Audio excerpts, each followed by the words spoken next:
Hey everyone, today we are making cookies. These are Nutella almond cookies from this cookbook, this page. My kid has a class thing coming up on Monday and I'm helping provide the dessert for it, which is great, it's fine. I love these, so I get to eat them as I test to make sure that they taste okay, quality check. But I figured I'd show you guys how to make them. I'm making a double batch today, so I will give the original recipe instructions and then the batch that I do. And I do things a little differently because I don't have a food processor, but it's so much easier apparently if you have one. So I will show you the harder way. So anyways, my name is Melissa. Welcome back, you who are returning, and if anyone's joining me, this channel is dedicated to celiac safe, gluten-free cooking and baking tips and recipes. Leave a comment on any tweaks that you would make to these recipes, or if you have a recipe that you want me to try. So before we take too much longer, let's get into it.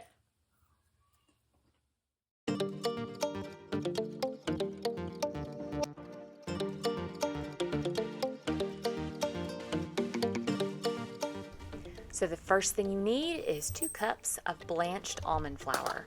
The recipe says not to use the almond flour that's labeled super fine for this recipe. I do not know why, but that is what the book says. Then you're going to do 1.5 cups of cup for cup gluten-free multi-purpose flour. This is my favorite gluten-free flour blend, I think. It's just, it works really well for everything. Then we're going to do 1 cup of sugar, just regular granulated sugar, and then 2 cups of unsalted butter. That's 2 sticks that you're going to cut into smaller chunks. The book says 8 per stick. I just cut them up as small as, just some smaller chunks, just to make it a little easier to work with.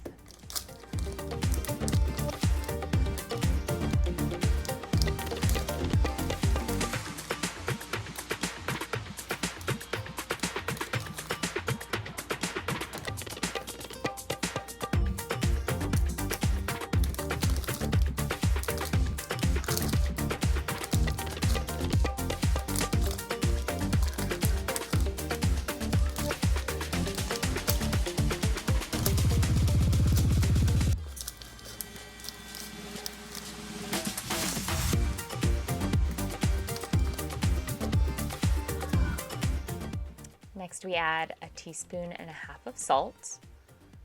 And then lastly, we are going to add 1 whole teaspoon of vanilla extract. And that's it. That's our cookie part of this recipe.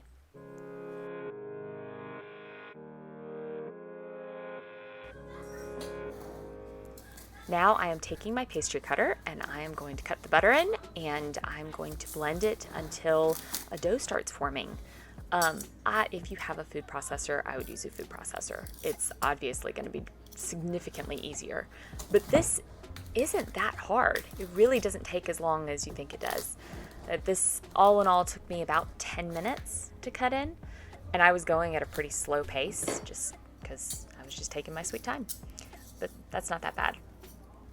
Am I the only one who finds cutting in butter or kneading dough strangely therapeutic? It's just, I don't know, it's something that doesn't take a lot of mental energy for me, and I can just do it, working with my hands, and it's, I don't know, it works really well. I like feeling it come together, which is really cool. It goes from this crumbly mess to slightly more and more and more solid, and it's kind of fun.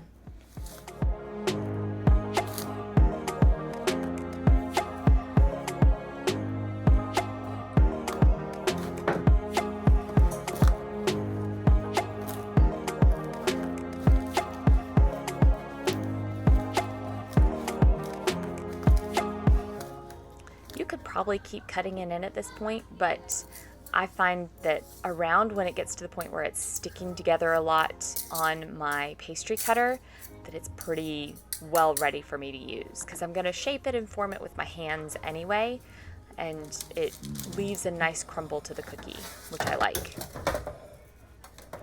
Now that our dough is ready to use, we are going to line a sheet pan with parchment paper. We're going to pick up our dough, we're going to roll it into little balls, and we're going to space it out on the paper. It spreads out a little bit, but not a whole lot. So you want to leave a little bit of a space in between each.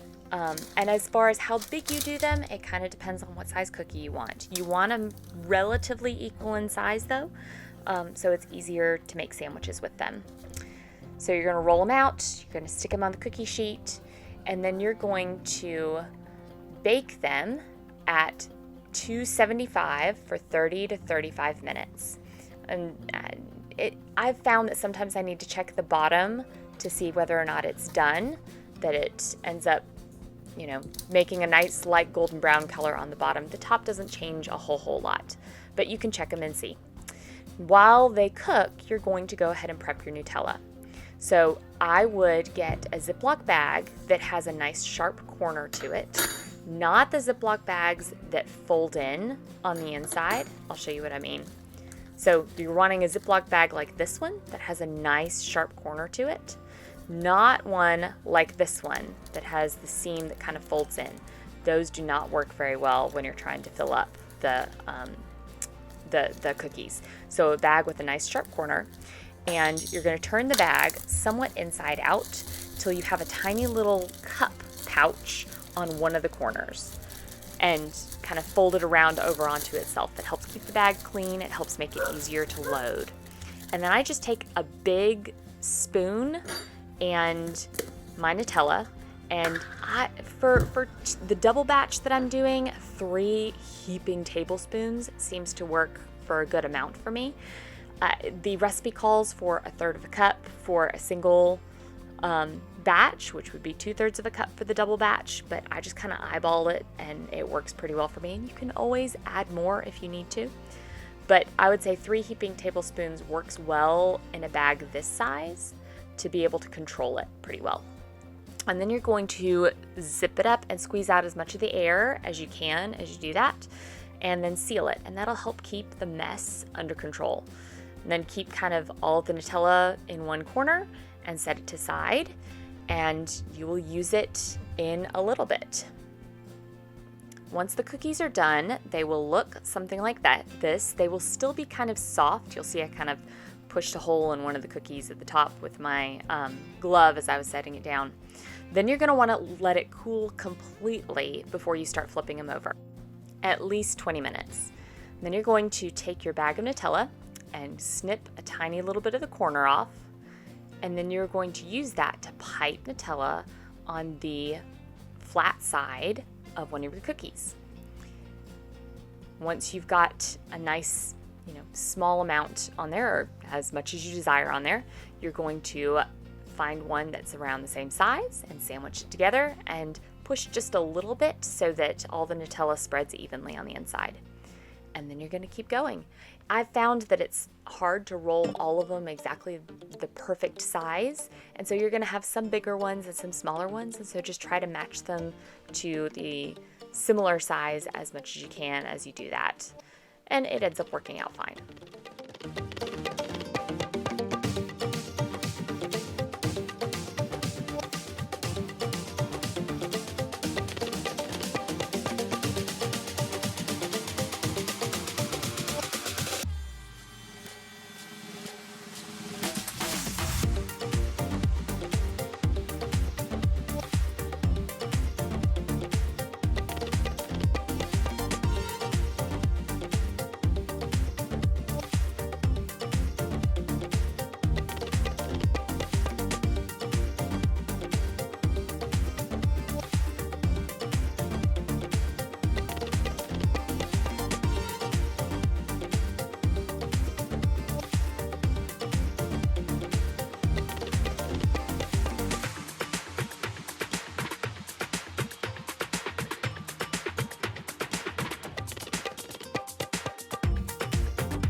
If you have any cookies left over, now is the time when you get to taste your work and make sure that it tastes good. The cookies taste good even without the Nutella, so you can go with that.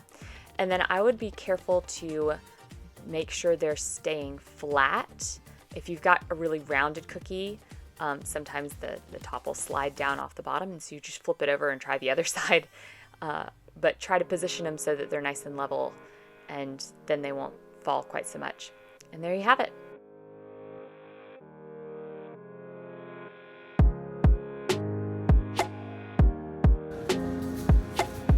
So I think one of the things that I like the most about this recipe is it's really easy to adjust. You can make a much bigger batch, and you can make bigger cookies or smaller cookies, and you don't have to drastically change the bake time, which is really nice.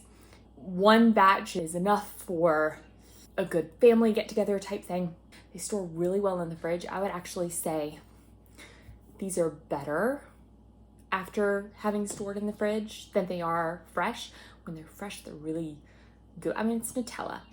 It gets everywhere. It's really gooey. It's delicious, but it's kind of messy. And so I would say if you're taking these somewhere, after they're fully cooled, after you've got all the Nutella in, you've sandwiched them all together, take them and put them in a Tupperware container, and then do a layer of parchment paper. More on top of those, another layer of parchment paper, and stack them up, and then stick them in the fridge. And the Nutella hardens up a little bit more, and it's a little easier to eat them without getting it everywhere. They're very delicious. They're easy to eat. They're easy to make tiny little bite-sized or make bigger ones. You can make them as uniform or as non-uniform as you want, but it's easy, and I even did it by hand, and it's not a big thing. It takes some time, but it's not hard.